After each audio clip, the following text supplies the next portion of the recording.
Bro, I told you a story of one old man of God. They were the first evangelists. When they are preaching on radio, there's no television at that time. You just put your hand where they are preaching, far away, say, put your hand on your radio. As you do like this, healings are taking place. They got outstanding miracles. Whenever it is their time for that radio program, even unbelievers, they will stand there, glued. And it was affecting the land in a very powerful manner. And I've been wanting to meet him.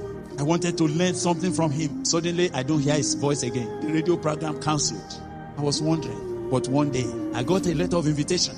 Brother Billy Akani, you are invited to come and take a message. They put that Baba's ministry name. I said, signed by him. I said, no, if an elder is calling me, not for what I want to preach, just to see him.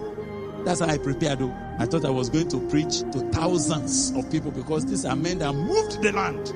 Only for me to be directed. Turn here, turn here, turn here. By the time I turned, I entered into a house. It's like a parlor.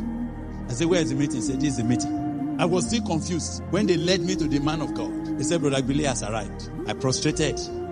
Then he brought his hand and said, Billy, I have been hearing about you. I invited you to come and help me because I missed it. It's not the meeting.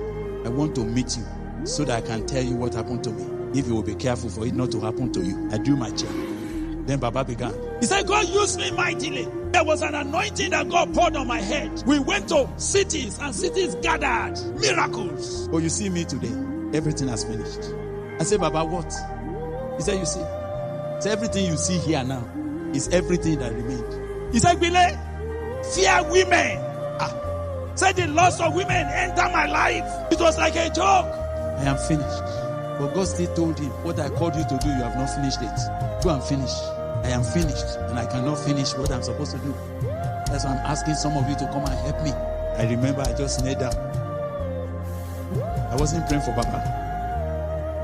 I cried for myself. I cried. I said, oh God, you must have brought me all the way just to hear this. I had no interest in the small people that gather for me to talk again. I just cried. And I said, Baba, may God help you. There's hope.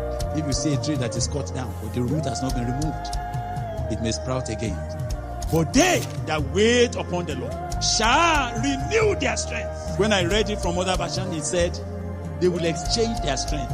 As if you went to the mechanic and you change your engine oil. They remove the one that is already dark and finished, and they pour something fresh. They reset your plugs. They clean up your carburetor. They say your fuel filter that has become blocked is too dirty now. They change it. Your slow flow pipe that does not allow your engine to keep running again, and they decide to adjust it.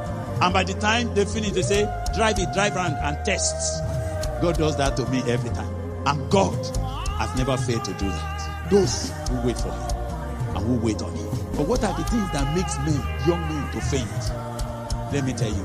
What is the screwdriver in the hand of the Philistine? What is that needle that punctures your balloon? It's only one small word. It doesn't matter how you try to paint it, only one word, sin. Even if you're a strong man, but you are not running to the Lord, I don't trust you. One thing I know, say he that thinketh is standing.